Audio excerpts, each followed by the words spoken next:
WrestleManiacs, maniacs. This is the podcast, it's called WrestleManiacs. Adam, Donna, Indian Josh, they're not together forever and son. WrestleManiacs. This is the podcast, it's called WrestleManiacs. WWE, AEW, TNA, JPW. WrestleManiacs. And good evening, WrestleManiacs. It's again at Gamer Peroski here, reviewing tonight WWE Smackdown, also night one of the 2024 WWE Draft. What a night we had tonight. Definitely a couple of choices that, I don't know, I want to say safe choices necessarily, but, let's just get into it. So what we actually opened up with tonight was a pretty big hype with everybody. We see the Raw War Room, we see the SmackDown War Room, we also see the NXT crew all sitting in the ring waiting to be drafted, essentially. But what we really start out with is an interview with Paul Heyman, yes, the wise man from the bloodline, basically asking, what is Roman Reigns' status of the WWE 2024 draft pool? And Paul Heyman announces, since the tribal chief will be back eventually, again, pay attention, that he is not going to be in the draft pool. He's actually removed himself from the draft at this time.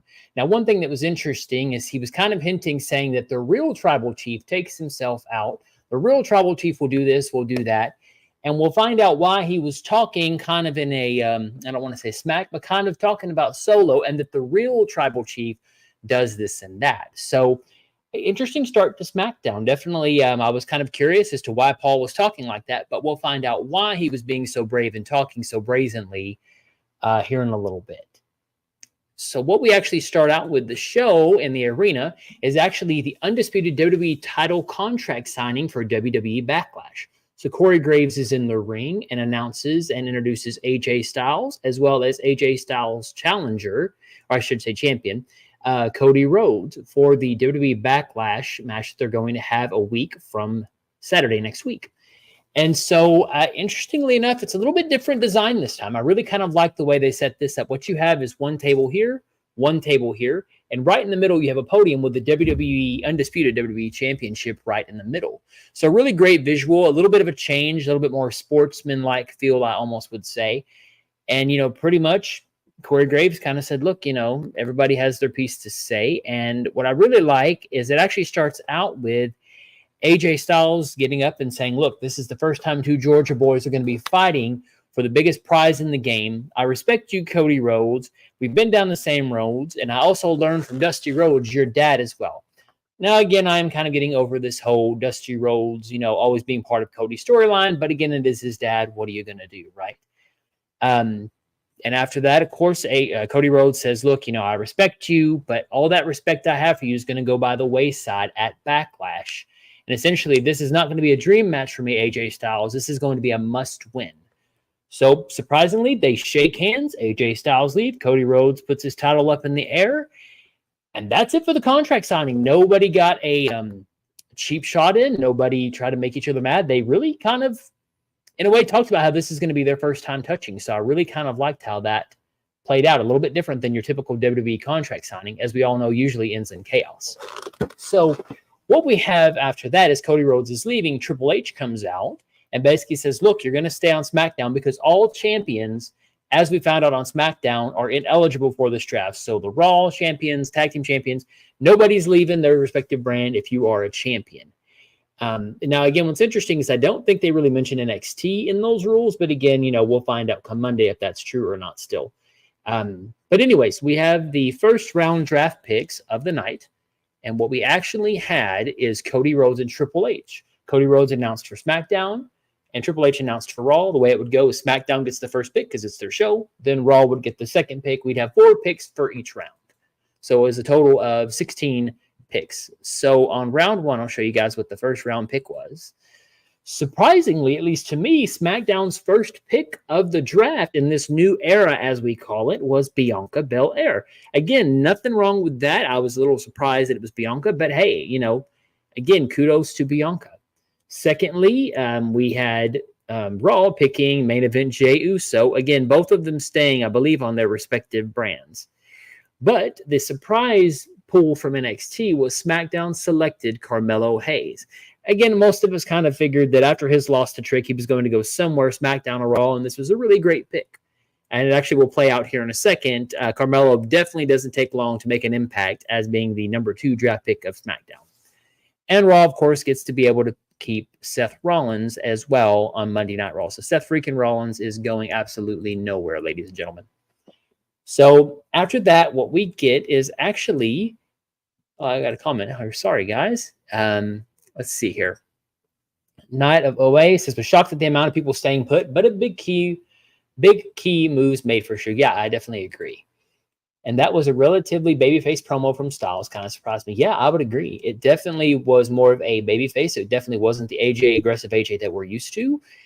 And yeah, again, like I said, tonight was a lot of safe picks tonight. Again, we'll talk about it, right? But I mean, it was a lot of people staying in their lane. Again, a couple big moves, you're right. But I'm hoping Monday Night Raw is going to be a little bit more, I dare say, dynamic. So going back to Carmelo Hayes being the number 2 and definitely not to be outdone, Carmelo actually comes out to confront Cody Rhodes and basically says, look, I am him essentially. When you talk about Cody Rhodes, and this was a really great tie-in to a promo Cody said that, when you're hitting for the throne, you don't miss. And look, Melo don't miss. And so Cody says, look, guys, talking to the crowd, of course, do you want to see me fight Carmelo Hayes? I might not even have my gear. And of course, basically shakes hand and says, yeah, let's do it tonight. So our main event tonight of the draft is Carmelo Hayes, the new NXT, I should say new to SmackDown, but relatively new to a draft-wise SmackDown, challenging Cody Rhodes, the undisputed WWE champion, in the main event. So definitely a pretty awesome thing. They actually had a handshake at the end. So pretty cool moment to see Carmelo Hayes kind of step out, and really, I think they're going to have big things planned for him. You don't fight the WWE champion on your first night picked for a draft unless there's some reason. So definitely a pretty cool, awesome moment. So when we come back from break, we have the LWO walking backstage, heading to the ring, where we're going to have Rey Mysterio and Dragon Lee with the LWO in tow versus Humberto Carrillo and Angel Garza with, of course, Legado del Fantasma. I can't say this match was really much of a match. A lot of it was hurt by a commercial break. In the end, we ended up getting the LWO picking up the win. But really, the more bigger thing of this was actually an angle afterwards when Santos comes up and says, look, Ray, I told you I'm not a liar. I told you we did not attack Dragon Lee. And shows footage of actually backstage, Carlito is revealed as the attacker of Dragon Lee before the WrestleMania match, where, of course, I'm guessing he thought he was going to be replaced. He was going to take the replacement of Dragon Lee, but again, Andrade stepped in. And what we actually have is when he sees the footage, everybody kind of in shock, and he actually pushes Dragon Lee into Rey Mysterio.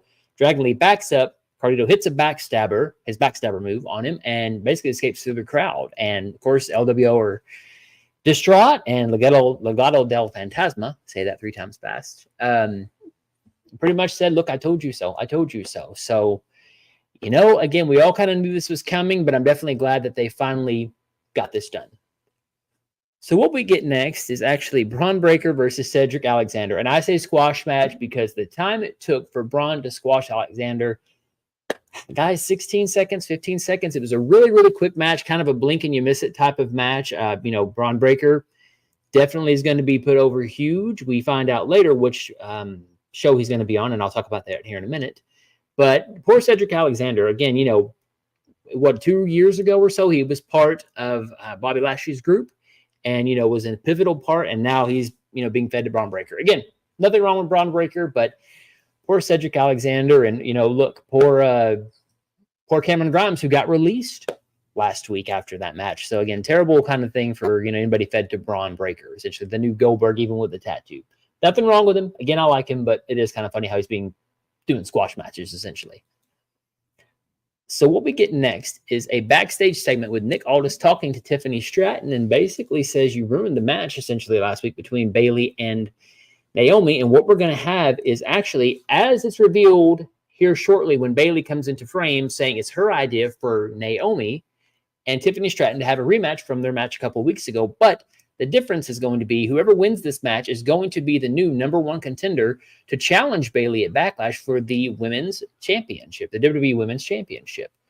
And of course, basically Tiffany says, hey, look, I'm going to do what you couldn't do last week. I'm going to beat Naomi and challenge you at Backlash. Why don't you come sit ringside and watch me do my thing? So pretty awesome thing. I definitely kind of like that, we got this match. It definitely was a pretty good match a couple weeks ago. But before we get there, we got a couple other things to take care of. We've actually got the second round draft picks. Now, what I'm liking is they're using legends. So for this next segment, we had Tori Wilson announcing the Raw draft picks, and then Michelle McCool announcing SmackDown draft picks. And what we ended up getting for this, let me go back. Braun is a beast, yes, definitely. And poor Seti, I mean, look, I'm with you there. Poor Cedric Alexander. The man's got talent. I mean, look, can I say I'd be surprised if he was released? No. You know what? Look, go over to TNA, get over like Rich Swann did, revamp your career. Don't go to AEW, at least in my opinion. So that may be controversial, but definitely I like Cedric Alexander, and I just feel bad for him. So going back to that, sorry guys, missed that earlier. Round 2, we actually get a couple more staying where they're going to stay and a couple moves, surprisingly. So SmackDown picks Randy Orton. Again, he doesn't move anywhere. He stays the same place. Surprisingly, Braun Breaker is going to Monday Night Raw. Now, as much as he's been kind of featured on SmackDown, excuse me, I thought he was going to stay, but actually he's moving to Monday Night Raw. So they really must have a really high on this kid. He may be the new NXT because, look, you got Braun Breaker on Raw, Carmelo Hayes on SmackDown, so evidently they were going to have to go somewhere. I would have guessed the opposite. I would have guessed Carmelo on Raw and Braun on SmackDown, but hey, look, I'm not complaining at all. We get a big move, and Nia Jax moving over to SmackDown away from Rhea Ripley, away from Becky Lynch. So now she's going to have a couple new challengers. Poor Bayley, I will say that, and we'll find that out later. And Liv Morgan, of course, on her revenge tour, stays on Monday Night Raw. Pretty good picks. Again, Braun Breaker moving to Raw was a pretty decent choice. I definitely wasn't upset by that at all. I definitely liked how that played out. So that was pretty good. Let's see. You know what? He would be great in TNA. Yeah, definitely Cedric would definitely get a very good, at least a chance, right? At least a chance to kind of be in the main event or at least X Division champion, something like that. So I definitely agree with you there. Moving on, what we have next on top of that is we have the bloodline pulling up. So we finally found out why Paul Heyman was able to say the real tribal chief and have no fear and no trepidation and trembling is because Solo had not arrived yet. Now, again, is it true to say that maybe Solo might watch that promo back later and maybe confront him about it? Who knows? Maybe Paul will slip up in the next couple of weeks. But basically, he's in fear, saying, oh, here's Solo. Basically, Solo comes out and says, look, has the bloodline been drafted yet?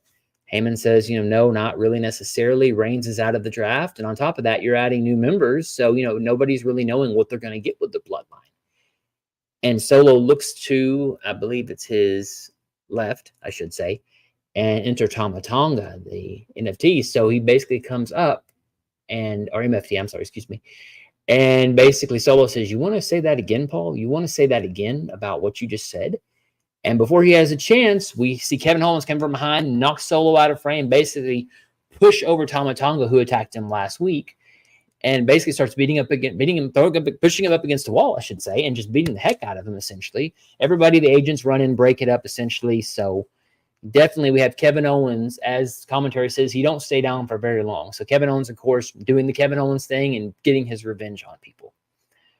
So what we get next is actually an interview with Bianca Belair, the number 1 SmackDown pick. They bring her out to the stage and essentially say, look, you are the number 1 SmackDown pick, but it's announced that you, Bianca and Jade Cargill, will challenge for the WWE Women's Tag Team Champions versus the Kabuki Warriors at Backlash in Lyon, France.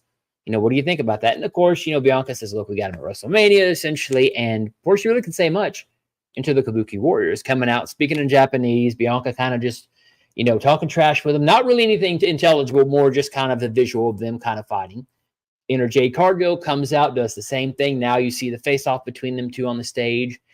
And what I really love about this next segment, and it's really a segment within a segment, is all of a sudden you see Tama Tonga and Kevin Owens pushing Tama Tonga out of the stage. Basically, the Kabuki Warriors and Jade and Bianca move out of the way, and there they start going again. They're still brawling. They get in the ring. Tama Tonga's down, basically getting beaten up by Kevin Owens. Enter Solo jumping on top of him. They start double teaming him. Commentary's like, look, Kevin Owens is going to fight anybody. It doesn't matter who it is. And enter Randy Orton. Randy Orton actually comes out for the save, essentially chasing off the bloodline. And, really, Kevin Owens gets up, hugs Randy Orton, and I really like this choice. I really thought this was a good choice, especially their kind of buddy-buddiness over the Logan Paul thing. I kind of figured we would have a bloodline feud between them two, and I'm all about it.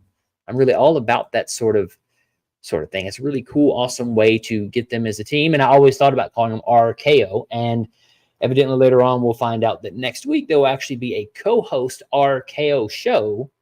No guest yet, but they'll be co-host of that show. So really kind of a cool dynamic. And Randy Orton, look, he's had Matt Riddle, he's had Edge, he has had, gosh, pretty much everybody. The man can do no wrong. Batista is a tag team, and Ric Flair is a tag champ, or at least a tag team member, I should say, as Evolution, Triple H.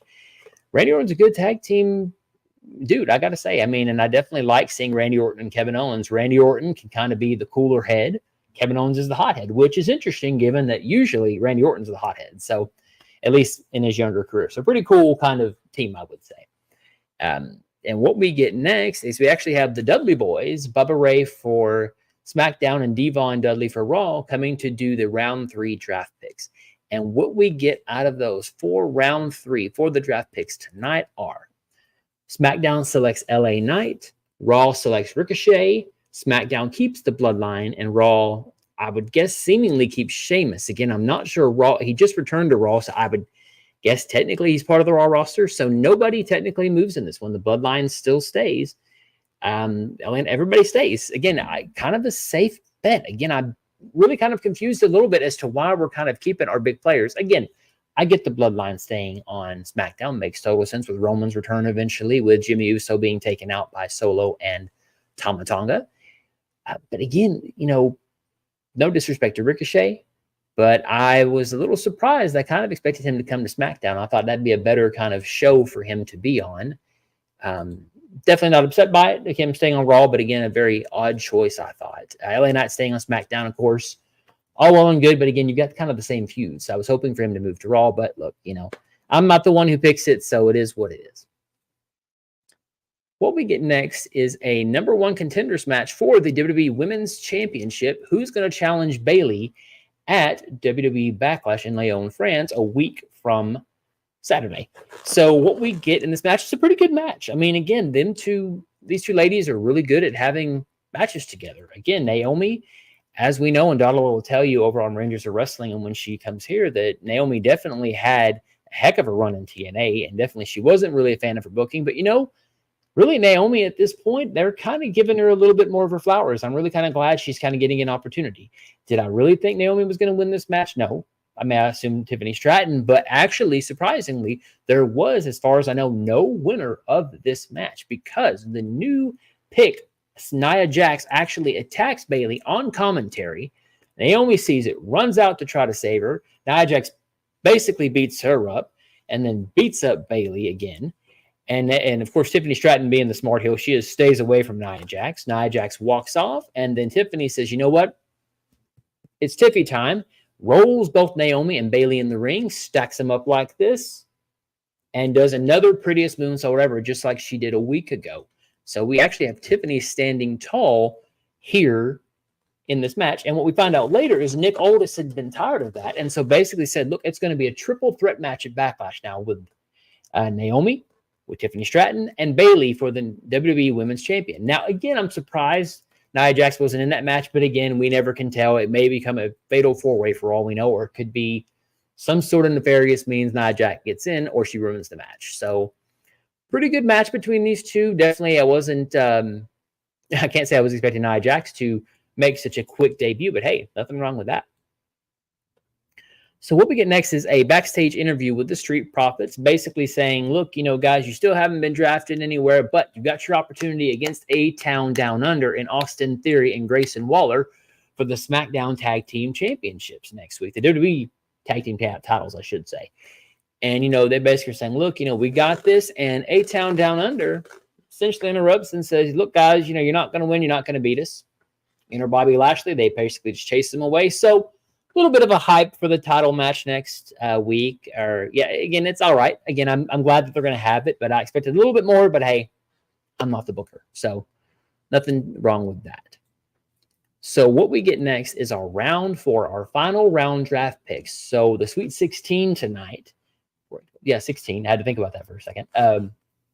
For Raw and SmackDown. And we actually had JBL be the draft pick. Oh, Dadala. Okay, well, thanks, Dadala. I wasn't aware that the draft is continuing on social media. I'll have to keep up with that. Maybe do a responding video after that, maybe tonight when it's over. So thanks, Dadala, for the hookup. More people got drafted on social media.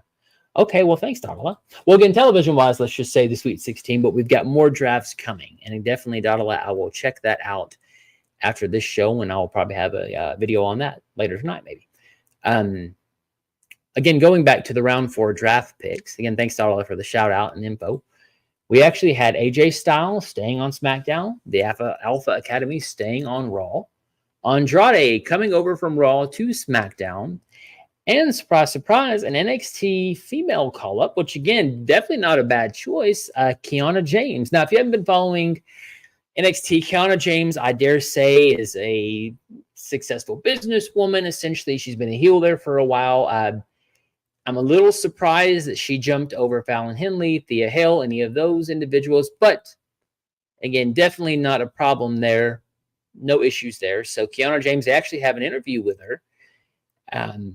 But before we get there, we actually have Final Testament attacking the New Catch Republic, basically saying, look, you're going to draft us no matter where we go. We're going to cause chaos. Kind of a quick little thing. But what I really liked is that you hear some beat down in the background, and Karrion Kross looks in the camera and says, follow me and see what's going to happen. And again, New Catch Republic's getting beat up. So what I like is we have a match between them two, the AOP and New Catch Republic as well coming up. So really kind of a cool way to, again, have the following cameras backstage with all the chaos. But back to the NXT pick of Kiana James, we actually have an interview with her live from the NXT arena, and basically says, look, every choice she's made, whether it's bad, good, or indifferent, she's basically done all this in order to get to the main roster. So, of course, everybody chants Kiana James, Kiana James. And surprisingly enough, at this interview, we actually have them talk about how Trick became NXT champion over the past week. And we see that highlights as well. Again, it was kind of weird. We didn't see much of Trick, but again, it's about the draft tonight. So again, pretty cool way to make them go over. So again, Kiana James, not a bad pick. I'll love to see if her gimmick continues. I'll be curious to see how she does on Raw. So what we get next is the match that we've all been talking about this evening, Cody Rhodes versus Carmelo Hayes. Pretty good match. Pretty sick-looking moves. Carmelo hit a springboard DDT on Cody Rhodes, and boy, oh boy, Carmelo Hayes definitely took the Cody cutter pretty sick. I mean, almost landing right on his head like this into the mat. A good match between these two. Would I say it's a great match? No, but it was good enough and serviceable that it's showing Carmelo Hayes can hang with the champ, essentially saying, look, this is going to be the new kid in town. Now, Cody Rhodes did win the match with the Crossroads and basically said, shook hands, kind of fist bumped, Carmelo Hayes essentially. Out Carmelo goes. Cody stays in the ring celebrating. A really good showcase match for Carmelo Hayes. A lot better than what we have seen from him on SmackDown. So definitely I think he's going to be a player in the future. They've already said that, already took in time having him come out there at the beginning of the show, much less with Triple H and Cody Rhodes. So that's star power there.